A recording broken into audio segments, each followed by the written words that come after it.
महाकाल की धरती से सोमनाथ तक, गोपाल कृष्ण के द्वारका से लगाकर अयोध्या तक यशस्वी प्रधानमंत्री के नेतृत्व में पूरे देश में सांस्कृतिक अभ्युदय का आनंद छा रहा। चारों तरफ से हर ओर हर एक जगह सनातन संस्कृति की धारा काल के प्रवाह में अडिग त्याग, तप, पुनर्निर्माण सभी क्षेत्रों में ये जो हमारी अमर जवान ज्योति दिल्ली में लहलाई है, प्रकार से जोड़ के चलता है। और राष्ट्र कथा में शिविर में पधारी युवा शक्ति, वास्तव में ये आइडिया, ये सोच गुरुजी ने अपने मुखारविंद से सब कुछ बताया। सच में ये बोलने के बजाय करके दिखाने का एक यज्ञ है, इसका आनंद आपके माध्यम से देखता हूं। इसलिए देश भर के अलग अलग क्षेत्रों से, अलग अलग प्रांतों के आप सब मित्रों को मेरी अपनी ओर से दोनों हाथ जोड़ के बधाई, आपका अभिनंदन है।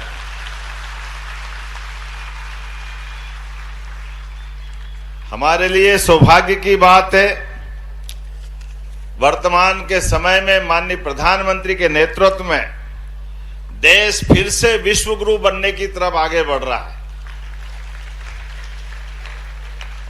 और ये विश्व गुरु बनने की बात जब हम करते हैं तो हम कोई कर्मकांडी पूजा पाठ की पद्धति को बढ़ाना नहीं चाहते।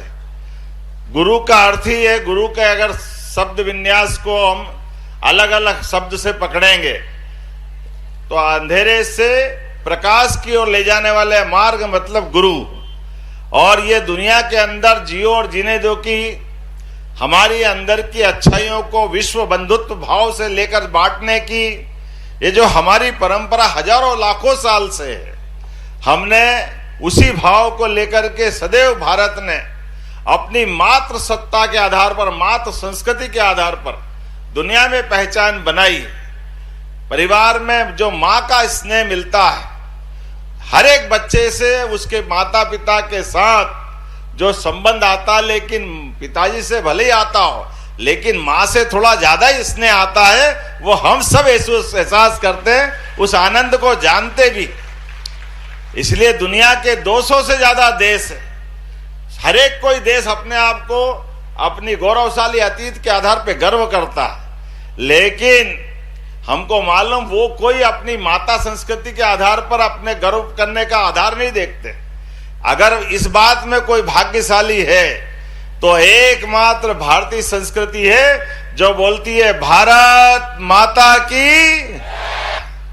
ये जो हमारी अंदर की रोम रोम को रोमांचित करती हुई संस्कृति, जिसके आधार पर दुनिया के लिए कई सारे मामलों में जानने समझने के लिए मौके तो दिए हैं और मिलते जाएंगे। अभी कोविड के समय दुनिया के अंदर जब हाहाकार मचा, समूची मानवता त्राहिमाम कर रही थी, लेकिन ऐसे कठिन समय में भी भारत ने और भारत के नेतृत्व ने एक बार जोरदार अभिनंदन श्रीमान नरेंद्र मोदी जी का करें, जिनके नेतृत्व में सरकार ने एक ऐसे दुश्मन से पाला पड़ा जो सामने दिखाई नहीं दे रहा था। पता ही नहीं चल रहा बीमारी किसकी है, काय की है, कल क्या होगा मालूम नहीं। कभी हमने सुना नहीं है रेल बंद, बस सारे रोड सूने, आकाशवाणी पता नहीं क्या, मैं तो समझता आज तक नहीं पाया हूं कि वो कोविड में आकाशवाणी के गाने बजना भी बंद हो गए। दूरदर्शन ने अपने समाचार और पूरे सारे कार्यक्रम बाद में धीरे धीरे करके रामायण महाभारत, वास्तव में फिर चेतना आई कि ये ज्यादा निराशा के दौर में क्या होगा। लेकिन ऐसे कठिन समय में भी हमारी संस्कृति ने, हमारी जीवन शैली ने ऐसे भीषण खराब समय में भी यशस्वी प्रधानमंत्री के नेतृत्व में ताली बजा कर, थाली बजा करके अपने गांव मोहल्ले सारी चीजों को सुरक्षित रखते हुए दुनिया के अंदर जियो और जीने दो का संदेश दे के दिखाया। यह हमारे लिए सौभाग्य की बात है। दवाई बनाने का मामला आया तो दवाई से अपने देशवासियों की रक्षा भी की, लेकिन देश से आगे जाकर के दुनिया के अंदर 40 से ज्यादा देशों के लोगों को हमारे अपने नेतृत्व ने उनकी भी चिंता की, उनको भी हमारी जैसी दवाई बना करके उनकी जान बचाने का काम भी किया। यह संस्कृति हमारी जियो और जीने दो की है, जिस बात को लेकर हम गर्व करते। और ऐसे समय में जब हमारा देश और आगे आगे प्रगति कर रहा है, गुरुजी ने बहुत अच्छे सिद्धांत बताए। ये बात सही है कि किताबी ज्ञान से तो हमको अपनी मार्कशीट के आधार पर हमारी प्रावीण्य सूची में अलग अलग जगह पहचान बन जाती है, लेकिन सच में केवल कागज की डिग्री से काम नहीं चलता है। हमारे सबके जीवन में नैतिक शिक्षा, राष्ट्रभक्ति, संस्कार युक्त जीवन, इन सब चीजों की लंबी परंपरा है। हमारे यहाँ पढ़ने का मतलब नौकरी पाना नहीं है, पढ़ने का मतलब मानवता को जगाना है, पढ़ने का मतलब सेवा के संस्कार को लाना है, पढ़ने का मतलब जीवन में किसी न किसी के काम हम में से हरेक कोई आए। इसीलिए हमारे देश के अंदर स्वाभाविक रूप से स्व अनुशासन का माहौल है। मैं जानता हूं आपके बीच जब बात कर रहा हूं तो गुरुजी के इस पूरे आयोजन में कई सेना के अधिकारी भी संबोधित करके गए। दुनिया के अंदर लोगों को नियंत्रित करने के लिए केवल दंड व्यवस्था है। दंड के आधार पर हर 9 में से एक 10वां पुलिस वाला या सैनिक उस समाज को कंट्रोल करता है। लेकिन हम तो ऐसे समाज के लोग हैं जहां 100 गांव में एक पुलिस वाला और सारे गांव वाले आनंद से रहते हैं। पुलिस वाले का काम ही नहीं पड़ता है। इतने 145 करोड़ के देश में हमारी सब मिला के थल सेना, वायु सेना, जल सेना सब मिलाकर केवल 13.5 लाख की है, और सारी पुलिस मिला लो तो 40 लाख के आसपास की। लेकिन इतना बड़ा देश इतना अनुशासित रहता है क्योंकि हमारे यहाँ पर डंडे के बल पर अनुशासन कभी स्थापित नहीं होता है। स्व अनुशासन की परंपरा स्वतः ही होती है। यह हमारे देश की विशेषता है और हजारों साल से। इसीलिए इकबाल ने कहा कि कुछ बात है कि हस्ती मिटती नहीं हमारी। यह कुछ बात में वो बात है जो हमारी जीवन पद्धति पे जाती है, जीवन शैली पे जाती है, हमारे आदर्शों पे जाती है, हमारी ऋषि मुनियों की परंपरा पे जाती है। इसलिए हम में से आज दुनिया के अंदर सबसे बड़ा लोकतांत्रिक देश अगर कोई है तो हमें गर्व है। हमारा देश भारत है, उसका आनंद भी हमको है। इसलिए अड़ोस पड़ोस के सारे देशों को देख लो, पता नहीं वहां कब सत्ता बदल जाती, कभी सेना कब्जा करती, कभी सेना अपने आदमी को बिठा के सरकार चलाती। अगल बगल के देशों से लगा करके दुनिया के अंदर देखते हैं, लेकिन हमें गर्व है भारत एकमात्र देश ऐसा है जिसने आजादी के बाद अपने सभी क्षेत्रों में अनुशासन के माहौल पर सेना को भी गर्व करते हुए दुनिया के सामने उदाहरण पेश कराया। यह हमारे लिए सौभाग्य की बात। हर कष्ट के मामले में हमारी अनुशासित सेना, हमारे अनुशासित पुलिस बल, चाहे तूफान आए, युद्ध के घनघोर बादल हो, चाहे जो परिस्थिति हो, हमारे सैनिक जान की बाजी लगा करके देशवासियों की रक्षा करना जानते। हमें हमेशा वो मौका आता है जब दुनिया के अंदर, अब तो माननीय मोदी जी के नेतृत्व में और आनंद आया। हमारे लिए कई बार ये कष्ट का मामला बनता था। अड़ोस पड़ोस के देश जब चाहे तब हमारे देशवासियों को अंदर आकर के कोई आतंकवादी घटना करते थे, पता नहीं क्या क्या करते थे।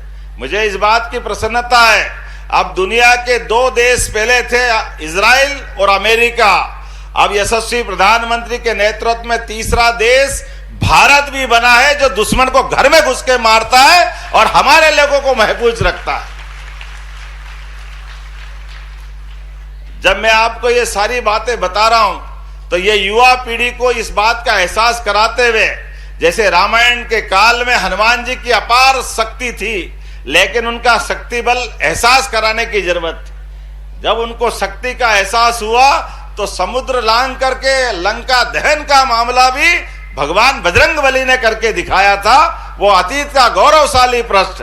ऐसे ही हमारे जामवंत की भूमिका में ये हमारे धर्मबंधु महाराज जी कर रहे हैं, जो युवा शक्ति के माध्यम से समाज में संस्कार देते हुए उनके आत्मबल के आधार पर इस शक्ति संपन्न बनाते हुए भारत की युवा पीढ़ी को अपने बल पराक्रम बुद्धि कौशल यश से परमार्थ करते करते देशभक्ति का भाव भी जगा रहे हैं। मैं आपको बधाई देना चाहता हूं, आपका अभिनंदन करना चाहता हूं।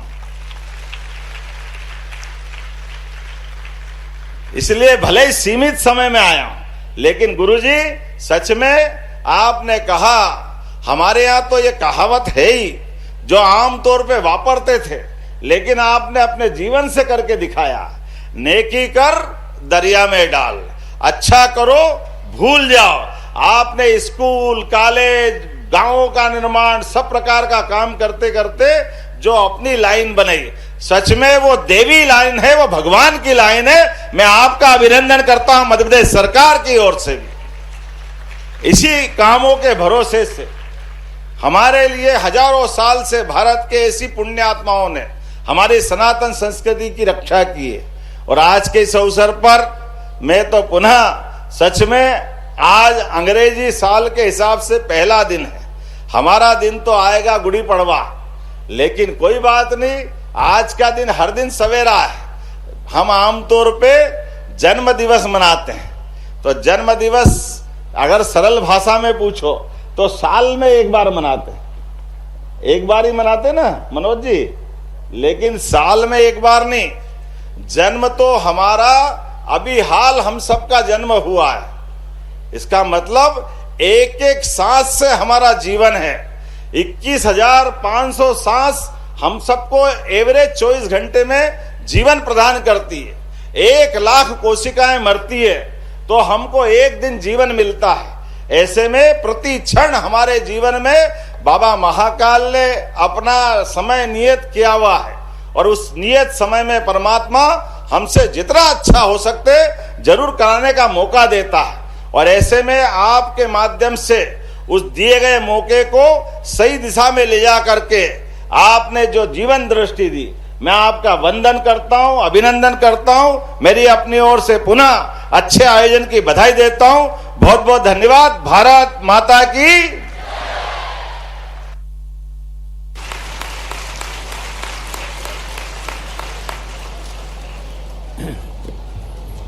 बहुत ही प्रसन्नता का विषय है, और आप यहाँ पर अपने आशीर्वाद हमारे बच्चों को दिए, इतना समय निकाल कर यहाँ पर आए।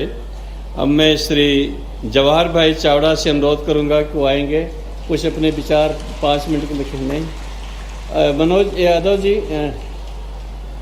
मनोज जी